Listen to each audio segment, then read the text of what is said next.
Abra a sua Bíblia, livro de Filipenses.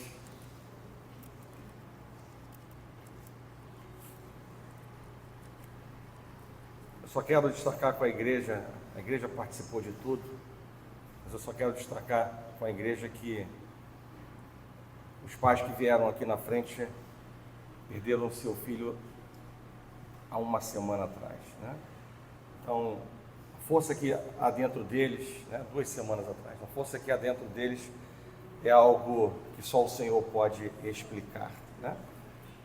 Nós que somos amigos, nós que somos familiares, às vezes lágrimas caem dos nossos olhos e você vê a força de um homem, de uma mulher, estarem aqui na frente, compartilhando, a certeza do que estão nutrindo nos seus corações. Isso se chama Deus. Isso se chama Deus em nossas vidas. Amém? Então, para aumentarmos a nossa fé, Alain, como é que a gente aumenta a nossa fé? Por meio da palavra, ouvindo, né? A fé vem pelo ouvir e o ouvir da palavra de Deus, né? Então, depois de um testemunho abençoado para as nossas vidas, eu convido a igreja a abrir a palavra do Senhor em Filipenses, no capítulo 2. Eu quero nessa manhã compartilhar com a igreja um tema que é importante para nós, que é aprender, preste atenção, aprender a ser humilde.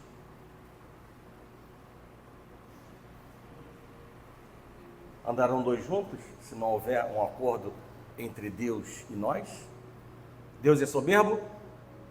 Deus é altivo? Deus é orgulhoso? Então, se ele não é, ele não aceita, ele não compactua com isso, e apenas os humildes andarão com eles. Então, aprender a ser humilde é importante. Sabe por quê? Porque nós não nascemos humildes, nós aprendemos a ser humildes.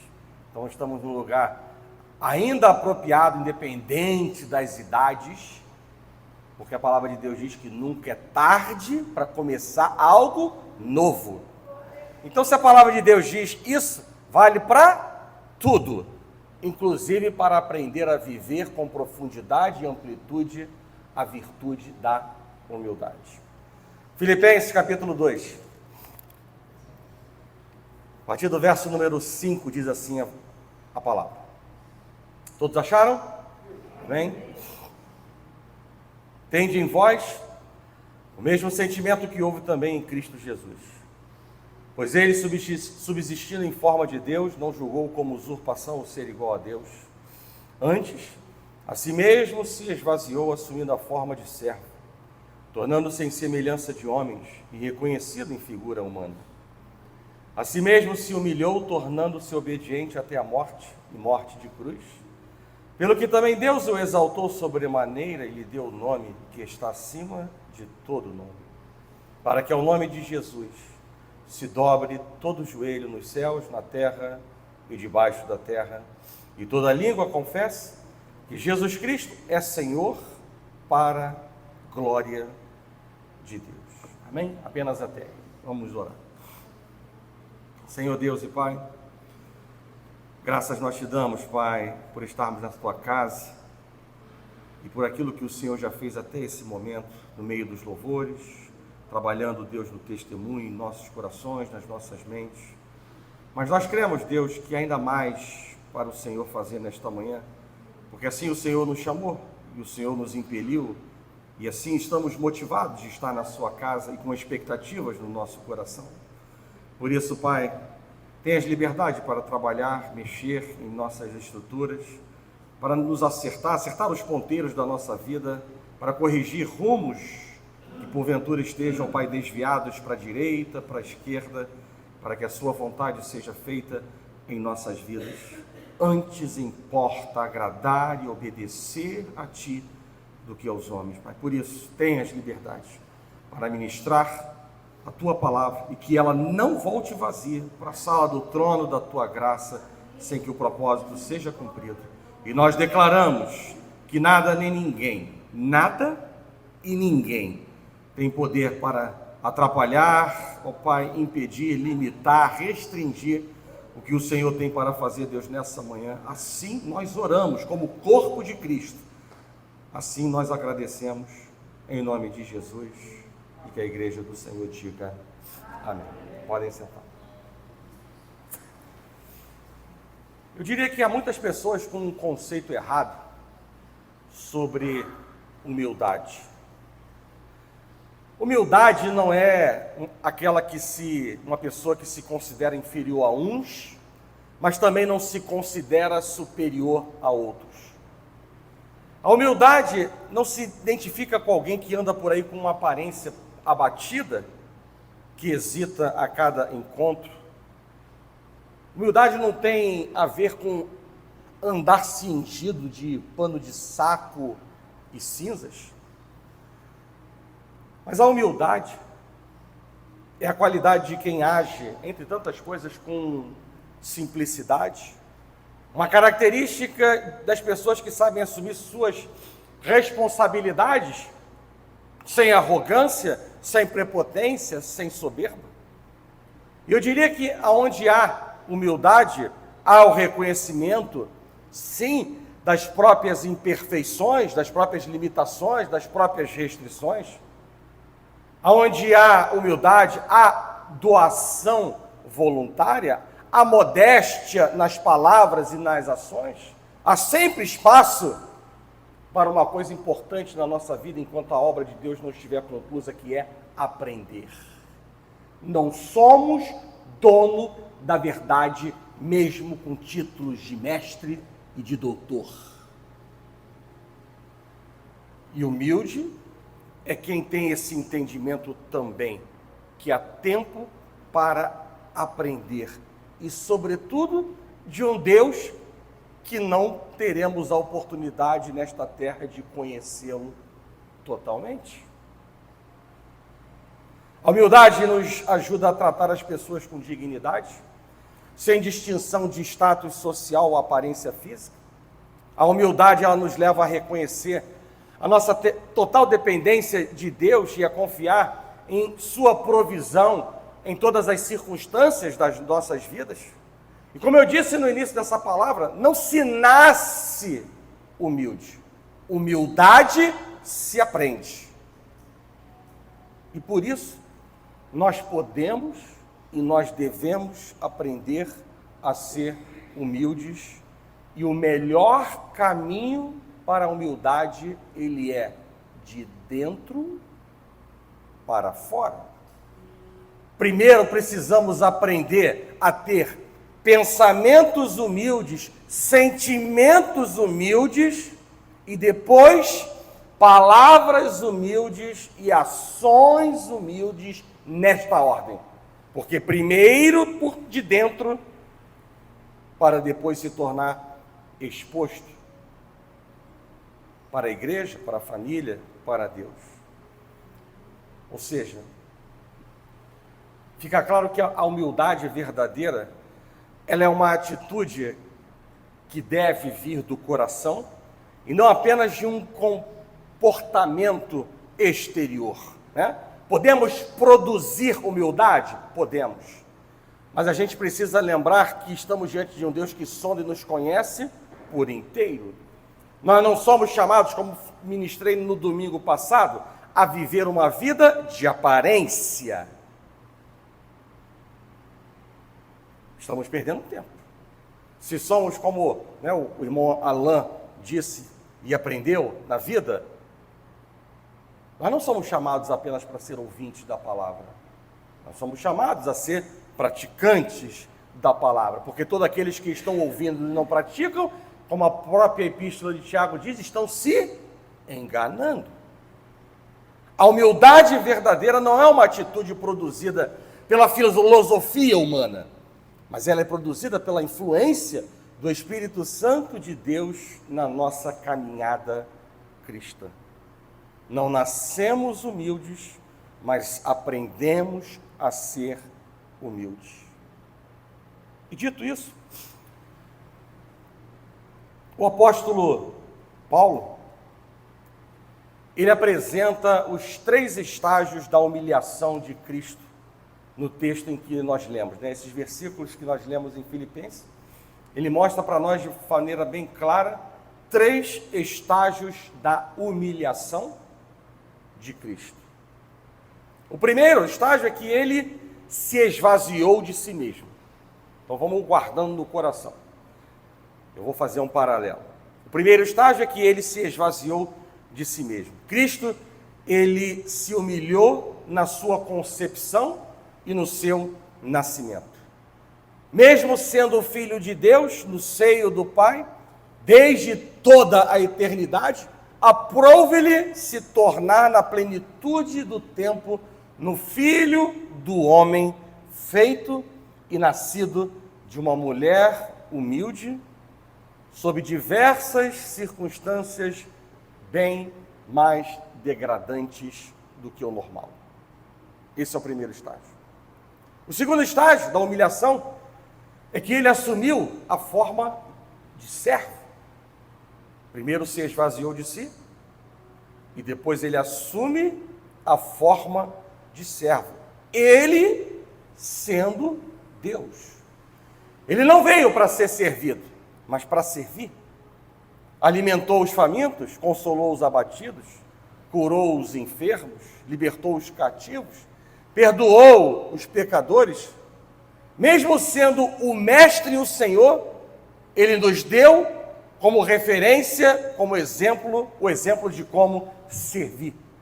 E certa vez ele disse com muita propriedade para a igreja, sobretudo aquela igreja cansada. E ele disse assim: meu pai trabalha até agora e eu também. E o terceiro estágio, se esvaziou de si, se apresentou, assumiu a forma de servo. E o terceiro estágio é que ele se humilhou até a morte, e morte de cruz. Ele assumiu o nosso lugar, ele carregou em seu corpo, sobre o madeiro, os nossos pecados, e além disso, suportou a vergonha da cruz para conquistar para nós, por sua morte substitutiva, eterna redenção. E eu penso que está claro para nós que os versículos que nós lemos, eles chamam a nossa atenção para a virtude da humildade. Algo oposto à soberba, ao orgulho, à altivez de espírito. E que a palavra de Deus, lá em Provérbios, no capítulo 6, verso 17, vai dizer, em alto e bom som, que Deus repugna. Deus repugna o orgulho, o altivo, o arrogante, o soberbo. Logo, é fácil entender que a falta de humildade, ela vai bloquear o novo de Deus na nossa vida. Não é pode bloquear. A falta de humildade vai bloquear o novo de Deus em nossas vidas. Provérbios 18, 12 diz: antes da ruína, o coração do homem se eleva, mas a humildade precede a honra. Ou ou falando de maneira diferente, a mesma coisa. O orgulho precede, ou vem antes da ruína. Mas antes da honra, vem a humildade. Eu vou repetir. O orgulho precede, ou vem antes da ruína. Mas antes da honra, vem a humildade. Quando Jesus ele pregou o sermão que define o caráter do verdadeiro discípulo, as suas palavras iniciais elas foram diretas ao coração, quando Jesus disse, lá no Evangelho de Mateus, capítulo 5, bem-aventurados os humildes de espírito, porque deles sim é o reino dos céus. Muitos o ouviram e muitos não o ouviram E muitos continuam não o ouvindo no sentido de obedecer, porque a sua mensagem cai em ouvidos surdos de homens e mulheres arrogantes que não querem reconhecer a posição de Jesus como Senhor da sua vida. Afinal de contas, nós já temos tantos senhores na nossa caminhada diária. Por que ter mais um Senhor ditando um regramento, limite, dizendo o que podemos, não podemos fazer em nossas vidas? Mas eu quero dizer para a igreja nessa manhã, também em alto e bom som, que Jesus, ele não reduziu os seus padrões. Deus não alterou os seus padrões. Deus não vai alterar os seus padrões. Ele não abriu uma porta extra para entrar aqueles que são quase humildes. Não existe. Ou é porta larga ou é estreita, ou é aprovado ou é reprovado, ou é abençoado ou é amaldiçoado. Não existe uma porta estreita ou uma porta do meio aonde vão entrar os quase humildes. Ele manteve intacto esse requisito fundamental, porque ele reflete a exigência eterna de Deus. Deus nunca aceitou o homem cheio de orgulho, que pensava fazer as coisas do seu próprio modo. Ao contrário de toda a sabedoria dos homens carnais, tendentes a adquirir poder e posição, o que a palavra de Deus nos mostra é que Deus, ele aceita exclusivamente aqueles que são humildes. E essa palavra é importante porque, como eu disse, e vou repetir pela terceira vez, não nascemos humildes, mas aprendemos a ser humildes. E se aprendemos a ser humildes, precisamos ser disciplinados para viver a intensidade dessa virtude. Duas situações mostram claramente como Jesus ele ressaltava a virtude da humildade entre os seus discípulos. A primeira delas, no Evangelho de Mateus, capítulo 18, a palavra de Deus nos mostra que os discípulos, eles queriam saber quem seria o maior no reino dos céus. E Jesus, ele respondeu à atitude dele chamando uma criança, e ele disse: em verdade vos digo que se não vos converterdes e não vos tornardes como crianças, de modo algum entrareis no reino dos céus.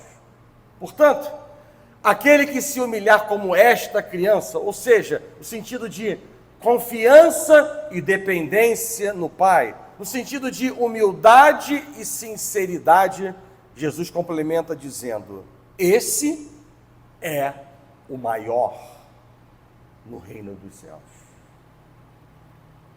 O padrão de Deus é totalmente diferente do padrão do mundo. Como nós falamos na escola bíblica hoje de manhã, o fraco tem mais valor para Deus do que o forte. No mundo, isso é inconcebível. E é por isso que nós estamos sendo disciplinados pela palavra de Deus no mundo hostil, para que nós não venhamos negociar pensamentos e, sobretudo, ações, decisões que nós somos chamados a fazer e a viver diariamente. Então essa foi a primeira situação que mostra que Jesus, ele ressaltava, ele evidenciava a humildade, no Evangelho de Mateus, no capítulo 18. O segundo momento, ele é registrado no Evangelho de João, no capítulo 13. E quando eles se preparavam para partilhar a refeição da Páscoa, Jesus, ele aproveitou o momento para ensinar uma lição necessária. Ele tomou uma toalha e água e foi de discípulo em discípulo, lavando seus pés. E isso era por costume serviço dos servos mais humildes. Mas aqui o Criador do universo, ele estava se humilhando diante de simples galileus. E quando ele terminou, ele se voltou para os discípulos e ele perguntou a eles o seguinte: vocês conseguiram compreender o que eu acabei de fazer? Vocês me chamam como mestre, vocês me chamam como Senhor, e dizem muito bem, e eu sou o mestre, e eu sou o Senhor. Ora, diz Jesus, se eu sendo o Senhor e mestre vos lavei os pés, também vós deveis lavar os pés uns dos outros, porque eu vos dei o exemplo, para que como eu vos fiz, vós façais também. Em verdade vos digo que o servo não é maior do que o seu senhor, nem o enviado maior do que aquele que o enviou. E Jesus termina dizendo o seguinte: ora, se sabeis estas coisas, bem-aventurados sois se praticardes. Mais uma vez, Deus chamando a nossa atenção para sermos praticantes do que Deus nos ensina. E Deus está nos ensinando virtude nessa manhã. Não é para ser colocado apenas num caderno e lembrar como uma palavra bonita. Lembre-se que nós estamos diante de um Deus que sonda e nos conhece. Lembre-se que estamos diante de um Deus onde não existem coincidências. Lembrem-se, como está escrito aqui, que Deus nos chama a sermos praticantes da palavra. Portanto, com base nos 3 estágios de humilhação de Cristo, que pontuam, não sei se vocês perceberam, nada menos do que começo, meio e fim de sua vida terrena. Sim ou não? Começo, se esvaziou. Meio, servo. E fim, a morte na cruz. Começo, meio e fim. Nós entendemos que no caminho da humildade, a nossa vida deve ser permeada por 3 importantes posicionamentos. E é aí que eu quero fazer o paralelo desses 3 estágios que foram abordados nos versículos que lemos por Paulo. Primeiro posicionamento: esvaziar-nos de nós mesmos. A palavra de Deus diz que Jesus se esvaziou-se de si mesmo. Então, o primeiro importante posicionamento é esvaziar-nos de nós mesmos. Mas eu diria que isso por si só ainda é um posicionamento incompleto. Vê se vocês concordam comigo. Porque apenas isso nos tornaria homens e mulheres vazios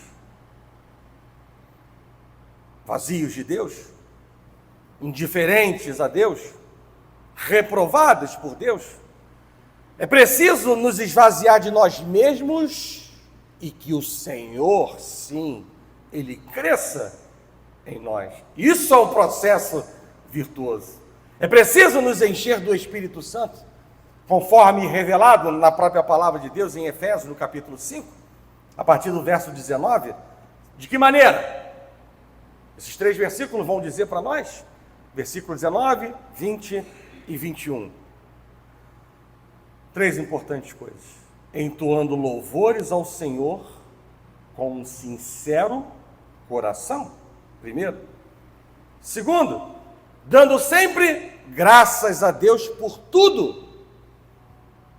E terceiro, vivendo no temor a Deus, o princípio da submissão. 3 valorosos posicionamentos em Efésios, no capítulo 5, verso 19 a 21.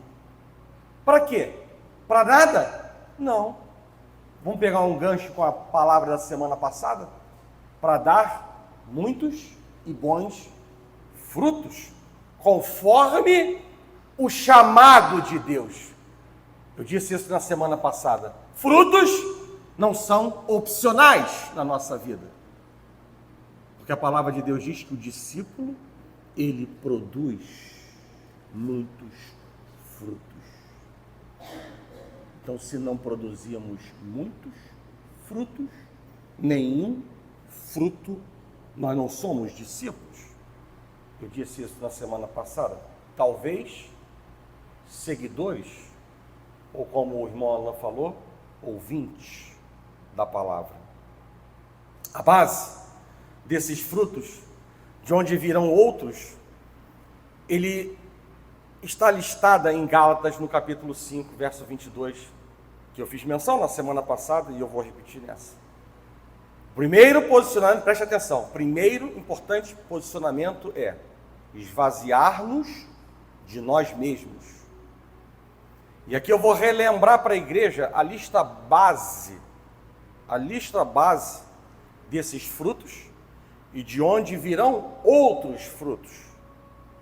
E a lista é composta por 9 gomos do fruto do Espírito: o amor, a alegria, a paz, a longanimidade, a benignidade, a bondade, a fidelidade,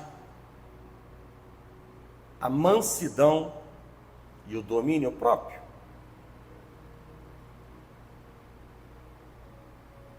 Primeiro posicionamento qual é? Esvaziar-nos de nós mesmos, certo? Então, para frutificarmos o amor, preste atenção, precisamos nos esvaziar do ciúme, da desconfiança, do egoísmo, da mentira, da malícia, do orgulho. Isso é mensagem prática, já que Deus não quer que sejamos apenas ouvintes, isso é prática. Precisamos nos esvaziar da excessiva busca pelo conforto e pensar mais no próximo. E aí vamos viver a intensidade desse fruto chamado amor.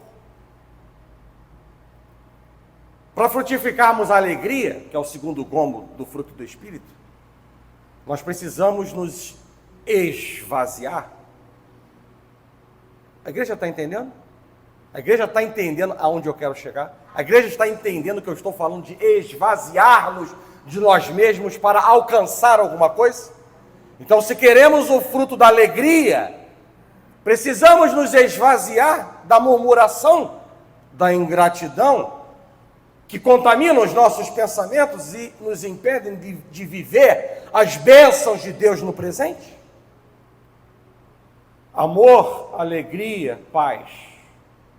Para frutificarmos a paz, nós precisamos nos esvaziar da ansiedade, da busca pelo controle das situações, a fim de que confiemos totalmente em Deus. Confiar em Deus traz paz ao nosso coração. Para frutificarmos a longanimidade, a mansidão e o domínio próprio, nós precisamos dar a Deus, ou nos esvaziar do pavio curto, evitar respostas duras, não incitar discussões e brigas. Por sua vez, para frutificarmos a benignidade, nós devemos fazer o bem, não importando a quem quer que seja. Nós precisamos nos esvaziar da parcialidade. E ainda faltam 2 gomos. Para frutificarmos a bondade, nós precisamos nos esvaziar de pensamentos maliciosos, renunciar à raiva, o ódio, assim como para frutificarmos a fidelidade, nós devemos nos esvaziar de toda falta de compromisso e de inconstância na nossa carreira espiritual. Sim ou não? Precisamos nos esvaziar de tudo o que foi dito, mas também precisamos nos esvaziar das críticas e injustiças, nos esvaziar da incredulidade, das maledicências, das rivalidades, das contendas, dentre outras coisas. Sabe por quê? Porque tudo isso nos afasta da sala do trono da graça de Deus. Quem diz isso? A palavra. Isaías 59, verso número 2 diz: mas as vossas iniquidades fazem separação entre vós e o vosso Deus, e os vossos pecados encobrem o seu rosto de vós, para que não vos ouça. Importa que Jesus cresça em nós e que o velho homem diminua a ponto dele não ser mais reconhecido em nós. Se nós queremos receber mais de Deus, se nós queremos que Ele inunde o nosso coração, se nós queremos ser cheios do Espírito Santo, é preciso primeiro nos esvaziar. Lembrem-se que nós somos um vaso. E quanto mais pedra de tropeço existe dentro desse vaso, menos água viva existirá dentro dele. No caminho da humildade, o primeiro importante posicionamento é nos esvaziar de nós mesmos. O segundo posicionamento, tal qual Jesus, já que ele é a nossa referência, ele não é um contador de história. A Bíblia não é um livro de história. Há uma mensagem espiritual clara e forte para nós. Então ele assumiu a forma de servo.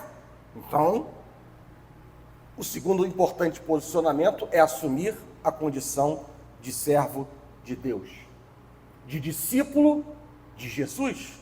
Posicionamento esse que não pode ser qualificado apenas pela posição simplista de ser um membro de igreja. Ser membro de igreja pode não significar ser um discípulo de Jesus. E como o irmão Alain falou, apenas um ouvinte da palavra de Deus. Todo crente tem grande prazer em declarar que é um servo de Deus. Mas nem todos refletem nos privilégios que isso encerra, na importância que isso nos confere e na responsabilidade que isso significa para nós. Vejam quantas coisas estão anexadas à condição de servo de Deus. O maior engano que podemos ter é que as coisas de Deus podem ser feitas de qualquer jeito e sem nenhuma preparação. E nós não podemos servir a Deus de qualquer maneira, porque Ele não provê de qualquer maneira para nós. Deus tem sempre o melhor e nada diferente do melhor. Até mesmo uma oferta extravagante Ele nos deu.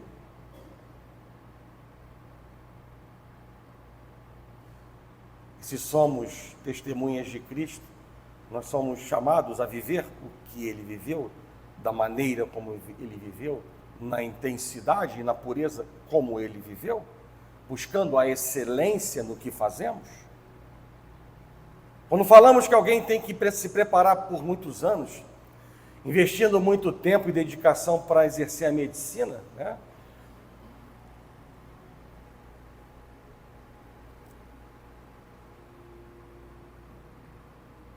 Isso não estranhamos. Afinal de contas, o pensamento é o seguinte: ora, um bom médico ele precisa de anos de estudos para ele salvar uma vida. Até o mundo tem esse pensamento. Até o mundo tem esse entendimento. Mas eu pergunto para a igreja: e quanto a servir a Deus, e particularmente dentro da igreja? Será que nós temos o mesmo zelo? Será que nós temos o mesmo raciocínio? Nós temos a mesma atitude? Nós temos a mesma preparação? Ser servo na Bíblia significa assumir uma posição de humildade? Sim, mas também assumir uma posição de dedicação a Deus, colocando os interesses do reino de Deus acima dos nossos próprios e buscando agradar ao Senhor em todas as áreas da nossa vida. Nós devemos tanto a Deus que na execução de nosso trabalho, seja ele qual for, nunca iremos além do nosso dever. Nunca atingiremos a área do mérito. Nós precisamos compreender que dele mesmo nos vem a graça, dele, do Senhor, nos vem a capacidade, dele nos vem dons, talentos, recursos. Mesmo que façamos o melhor, nós estaremos sempre em falta com Deus. Então vejam, igreja, se buscarmos fazer o melhor, estaremos em débito com Ele. Imagina se estivermos negligenciando ou sendo indiferentes ao que Ele fez e ao que Ele nos chama a fazer. A palavra servo, do grego doulos, ela pode ser traduzida como alguém que é subserviente e está inteiramente à disposição de seu mestre. Poderia também significar ser escravo. Mas eu diria que essa tradução, ela não captura plenamente a riqueza da relação entre Deus e os seus servos. Na verdade, ser um servo de Deus é desfrutar de uma posição de confiança e privilégio, é ser propriedade exclusiva de Deus, que nos tirou das trevas para a luz. É uma relação que transcende a mera obediência. É uma relação de amor, é uma relação de cuidado, é uma relação de propósito divino. Por isso, nós, igreja, nós, cristãos, nós somos chamados a servir uns aos outros em amor e não ao ego, refletindo o exemplo de Cristo, que veio não apenas para ser servido, mas para servir e dar a sua vida em resgate por muitos. E esse ato de serviço, dando continuidade ao que falamos na escola bíblica e já falamos aqui, é um padrão diferente do mundo. Esse ato de serviço, ele não é um ato, não é um sinal de fraqueza, mas ele é um sinal de força, dignidade, porque é através do serviço que se manifesta o verdadeiro caráter de um filho de Deus.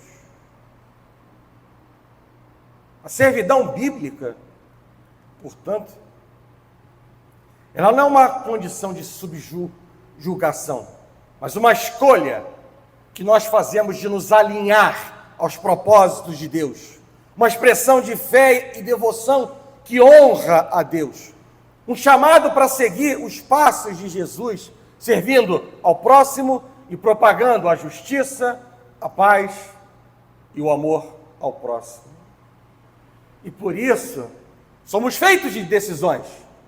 E nós precisamos decidir ser servos. Precisamos decidir servir com excelência, entendendo o real significado daquilo que fomos chamados a viver e a fazer. E eu quero que você entenda nessa manhã, entenda que por meio da plena submissão como servos, é que nós desfrutamos e desfrutaremos da verdadeira liberdade espiritual. Mais uma vez, o padrão de Deus é diferente do mundo. E ainda dentro desse guarda-chuva, desse segundo importante posicionamento na caminhada da humildade, eu diria que existem 5 razões básicas para nós servirmos a Deus. 5. Primeiro, você tem um exemplo a seguir. Esse é a primeira razão. Jesus, ele foi, ele é e ele sempre será a nossa maior inspiração para servir. Jesus é aquele a quem devemos imitar, a sua maneira de viver, a sua maneira de amar, a sua maneira de agir.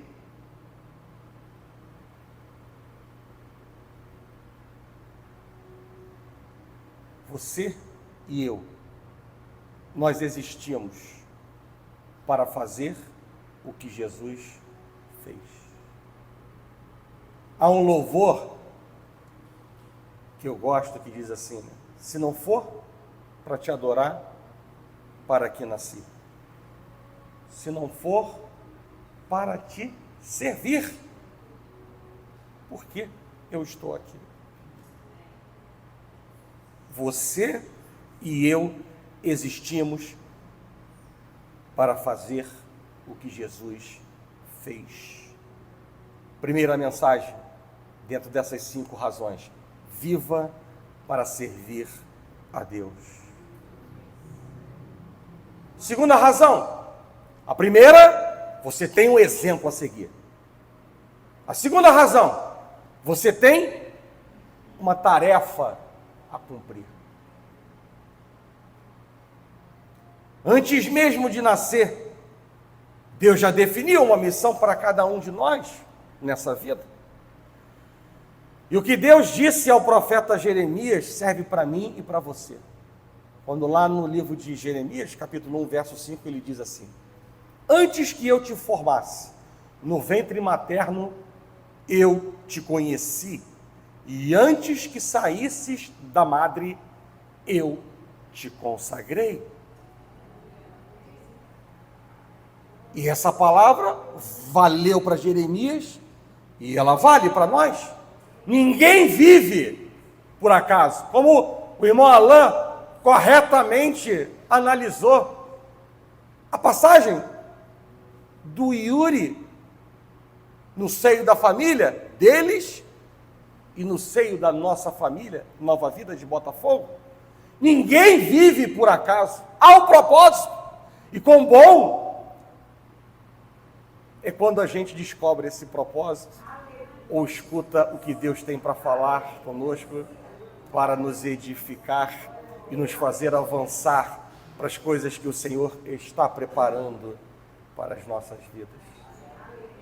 No reino de Deus,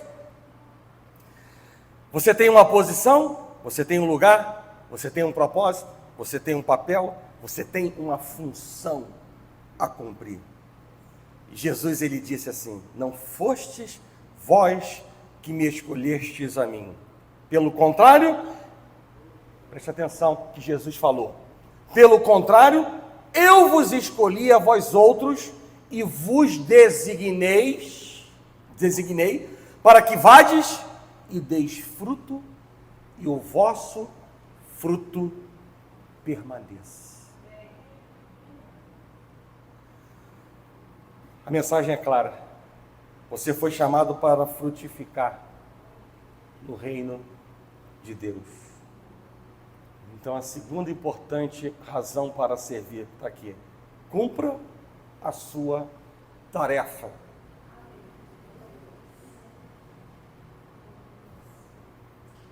Terceira razão para servirmos.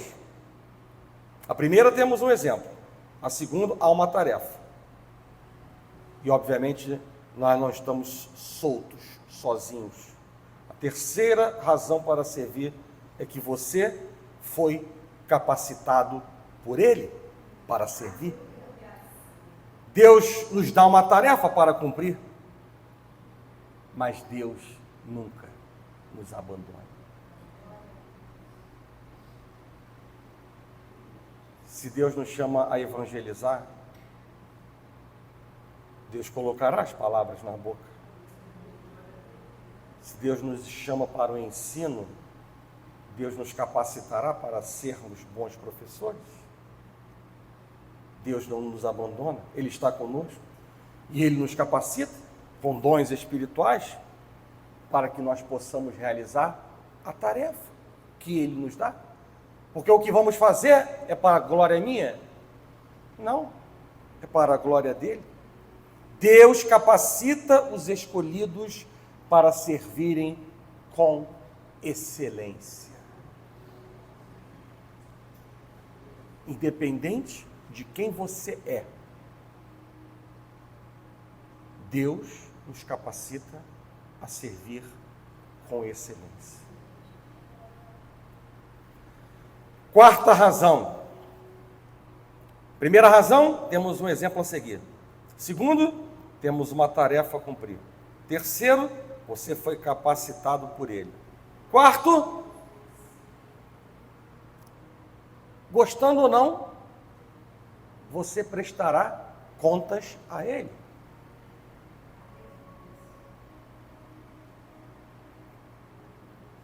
Também é uma boa razão para servir. Mas vejam por onde começa, pelo exemplo, pela tarefa, pela capacitação. Eu não comecei pelo chicote. Mas o chicote também está na nossa vida. Somos disciplinados por Deus para um propósito maior. E a quarta razão, nós prestaremos contas a Deus. Romanos 14:12 diz: assim, pois, cada um de nós dará contas de si mesmo a Deus. Pense nas implicações disso. Nesse momento, todas as nossas desculpas para não servir ao Senhor serão vazias. Ah, Deus, eu estava muito ocupado. Ah, Deus, eu tinha os meus próprios objetivos. Deus, eu estava preocupado em trabalhar, em me divertir, em desfrutar das bênçãos que o Senhor me deu, em preparar a minha aposentadoria.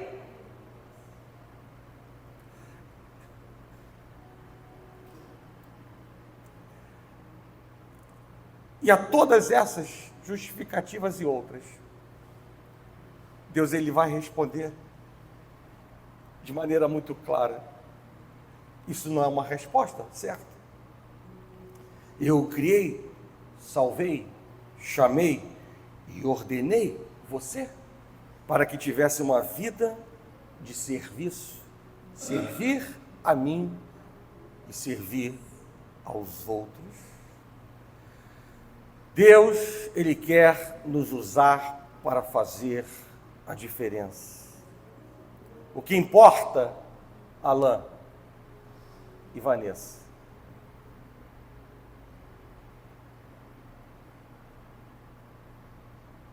não é a duração da vida, mas a contribuição que ela nos dá.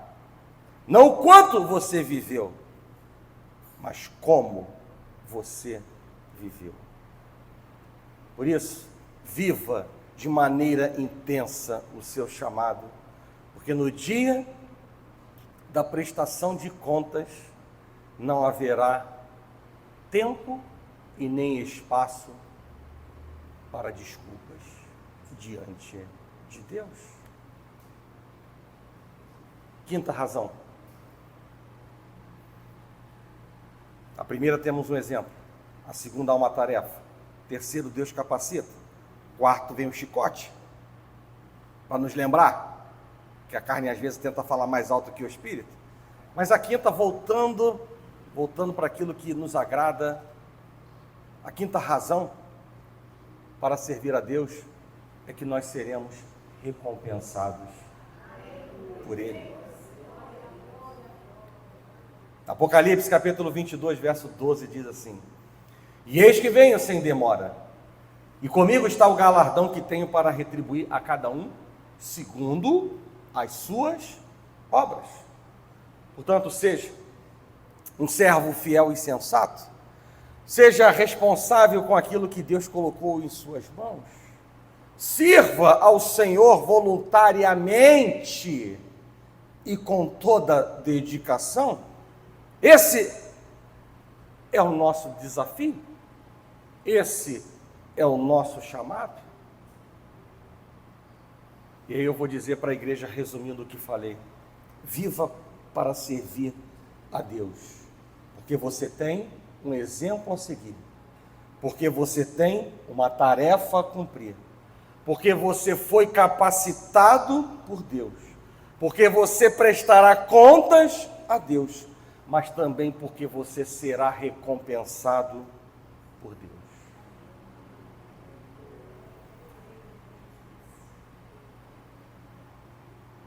Como eu disse, no caminho da humildade, a nossa vida deve ser permeada por 3 importantes posicionamentos. Não vamos confundir. Eu entro numa porta, depois eu abro outra porta, já fechei a segunda porta, agora vamos abrir a terceira. Naná, está me entendendo? Então, a Naná está sorrindo, isso é um bom sinal, que ela está entendendo. Então, primeiro, mas para ficar mais claro ainda para a igreja, né, já que abrimos uma porta, fechamos. Abrimos a segunda porta de ser servo, aí abrimos outras 5 portas que acabamos de fechar. Fechamos as 5, fechamos a segunda, agora vamos abrir a terceira. Mas como eu quero que você entenda e guarde no seu coração, eu vou lembrar qual é a primeira porta, né? A primeira, esvaziar de nós mesmos. A segunda, assumir a condição de servo. E a terceira, agora que vamos abrir, viver a vontade de Deus, independente dos efeitos colaterais que isso possa proporcionar na nossa vida terrena. Porque a aprovação de Deus, ela não pode ser banalizada, ela não pode ser relegada a segundo plano, simplesmente porque ela não é tangível, ou ela não é mensurável aos nossos olhos. E viver a vontade de Deus é sinal de abrir mão da vontade própria, que no máximo ela poderá ser boa e agradável e por um tempo limitado, mas que nunca terá a porção chamada perfeição. Porque somente a vontade de Deus, ela consegue aglutinar, ela consegue reunir numa só vez esses 3 valores: boa, agradável e perfeita. Viver a vontade de Deus é sinal de crer que Deus tem o melhor para as nossas vidas. Viver a vontade de Deus é sinal de sujeição à soberania de Deus. É sinal de obediência, de dependência. É sinal de comprometimento com a vida espiritual. É sinal de fé, de entender que somos vasos na mão do oleiro, onde Deus é quem dá a forma e a utilidade para cada um. Viver a vontade de Deus é sinal de anelar a aprovação de Deus. Anelar significa desejar profundamente a vontade, a aprovação de Deus. E eu diria também que viver a vontade de Deus é sinal de humildade. Ou andamos humildemente com o nosso Deus, ou não andamos de nenhum modo com Ele. Guarda no teu coração e propague essa verdade com base no exemplo de Cristo nos 3 estágios de humilhação. A humildade, como eu disse já, vou falar acho que pela 4ª vez. Nós não nascemos humildes, mas aprendemos a ser humildes.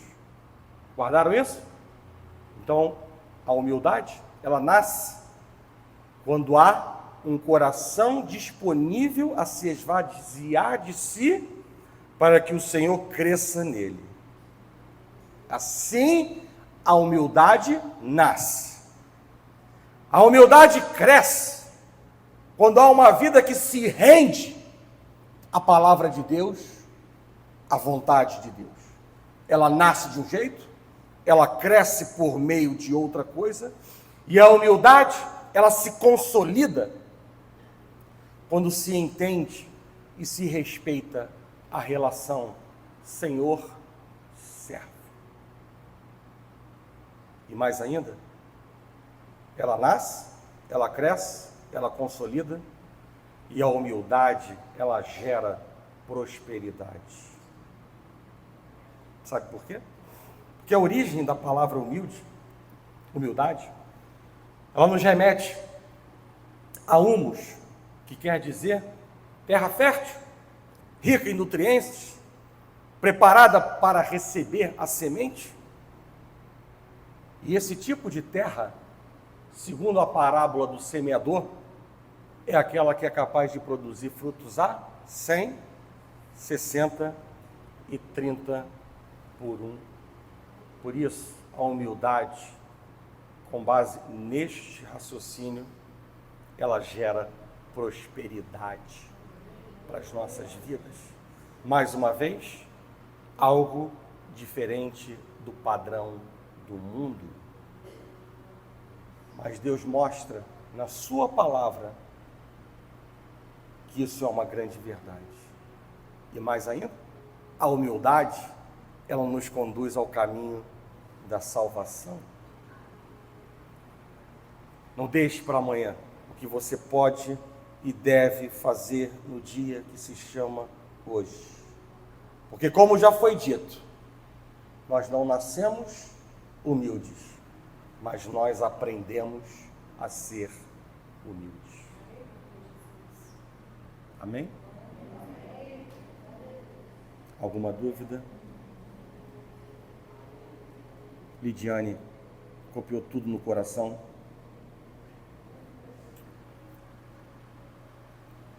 Não vi você fraquejando, como você disse para mim antes da aula, da palavra. Então isso é bom. Vamos fechar nossos olhos?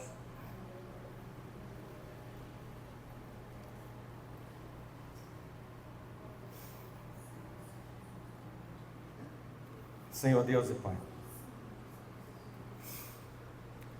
graças te damos, Pai, pela oportunidade rica de estarmos na sua casa e sermos disciplinados, orientados, guiados pela tua palavra, que sempre nos traz algo novo e que vem com um propósito muito claro de não sermos mais as mesmas pessoas que fomos no dia de ontem e plantarmos sementes que gerem motivações para amanhã também não sermos mais o que somos ou seremos no dia de hoje.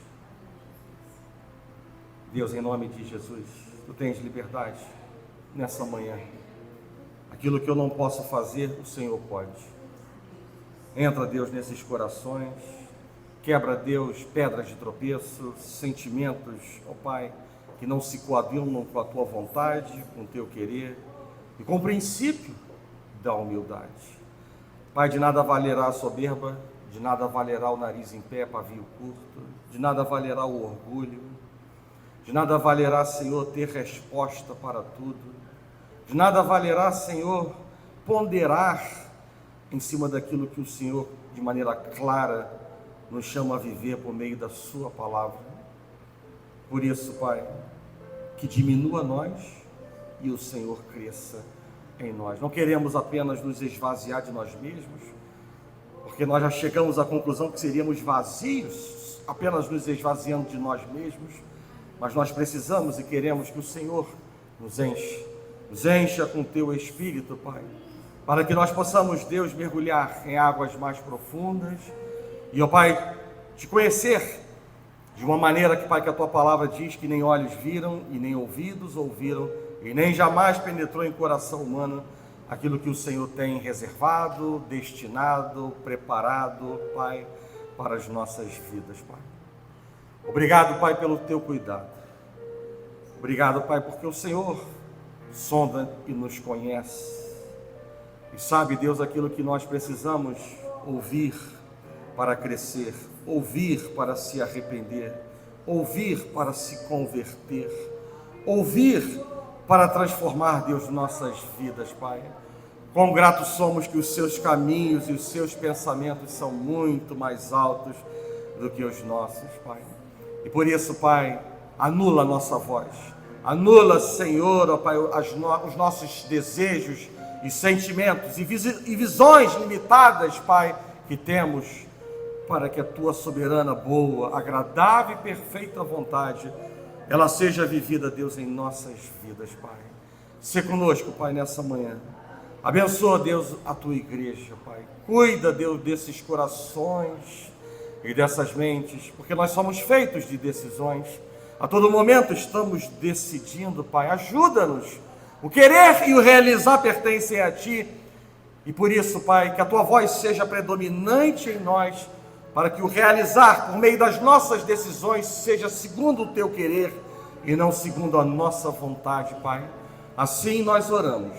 Não queremos, Deus, viver na dispensação daquilo que Paulo certa vez disse: aquilo que sei que não devo fazer eu faço, e aquilo que devo fazer não faço. Não queremos, Pai, viver nessa visão, debaixo desse lema, ou segundo, Deus, essas palavras, mas nos ajuda, Deus, por meio do Teu Espírito Santo que habita em nós, nos confrontando, nos incomodando, nos alertando, para que possamos, Deus, verdadeiramente marchar e avançar para aquilo que o Senhor, Pai, já preparou para nós.